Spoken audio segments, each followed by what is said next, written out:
Alors, je suis très content de vous retrouver dans ce live, dans ce webinaire, qui sera consacré à une thématique qui est très intéressante, qui est l'une des thématiques les plus, on va dire, les plus importantes pour, en tout cas, pour les entreprises. Alors, après avoir fait un certain nombre de webinaires, notamment concernant les architectures, microservices, et d'autres. Il est temps un petit peu de s'arrêter sur la partie sécurité des systèmes distribués d'une manière générale, mais également les systèmes, voilà, comment sécuriser les applications, aussi bien côté back-end, côté front-end, que ce soit les applications single page application, notamment des applications comme Angular, mais également des applications mobiles et d'autres types d'applications. Alors en fait, la thématique en fait que je vais traiter et en fait il y a beaucoup de choses. Je vais d'abord vous parler un petit peu du plan, ce que j'envisage traiter. Alors d'abord, je vais m'arrêter sur les fondamentaux de base.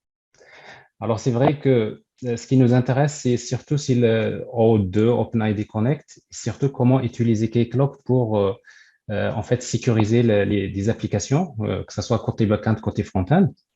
Mais pour parler de tout cela, j'estime que en fait il y a un certain nombre de fondamentaux qu'il faut absolument connaître.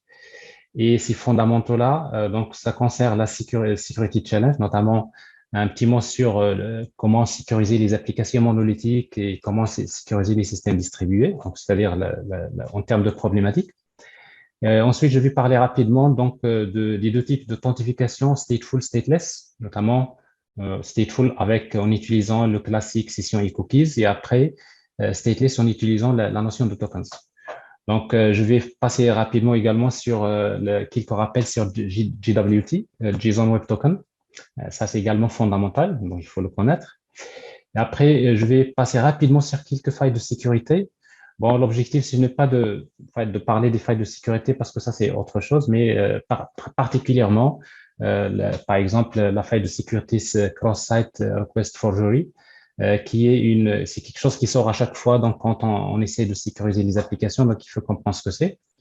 Mais également, la partie cross-origin resource sharing, la même chose quand on est développeur, quand on développe des applications single page application ou des applications web d'une manière générale. Donc, on va toujours tomber sur ces problèmes. Donc, j'estime que, en fait, il y a d'autres fondamentaux, mais j'estime que ces parties-là, c'est des parties qui sont importantes. Alors, par la suite, donc, je vais m'arrêter sur le protocole O2 OpenID Connect en termes de concept de base. Et après, je vais vous montrer comment mettre en œuvre Keycloak, comment l'utiliser, comment configurer, en fait, comment le configurer pour pouvoir le préparer pour sécuriser les applications. Et la deuxième partie, ça va concerner un use case.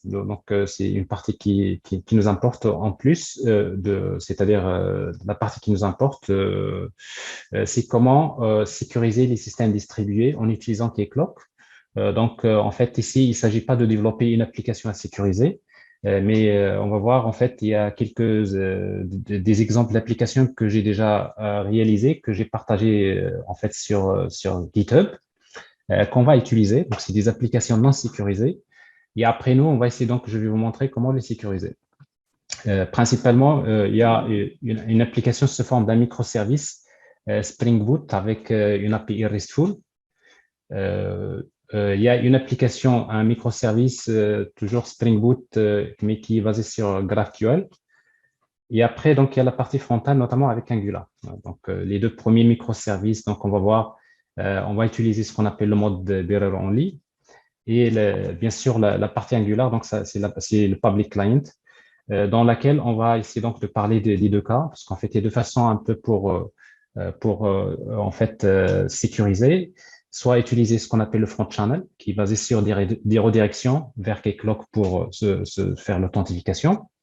Et après, il y a également ce qu'on appelle le back channel, notamment en utilisant donc des requêtes HTTP REST vers l'API Keycloak qui va nous permettre d'authentifier l'application.